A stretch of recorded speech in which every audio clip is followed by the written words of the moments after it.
ito para sa transparency. Hindi po natin nilalabanan ang mismong pamahalaan. Ang ating nilalabanan ay ang kasinungalingan at kasamaan. Hindi po natin layunin na pabagsakin ang gobyerno bilang institusyon, kundi ano po layunin natin? Palakasin ito sa pamamagitan ng katapatan at accountability o pananagutan. Yan po ang diwa ng ating mga isinusulong. Transparency upang makita ng lahat ng katotohanan. Accountability upang mapanagot ang mga nagkasala at maibalik ang ninakaw sa bayan.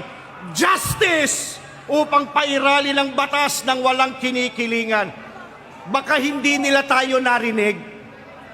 Baka hindi nila narinig yung panawagan nating transparency, accountability, justice.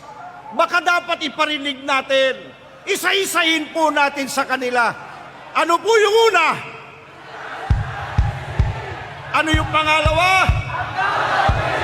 Isigaw natin yung pangatlo.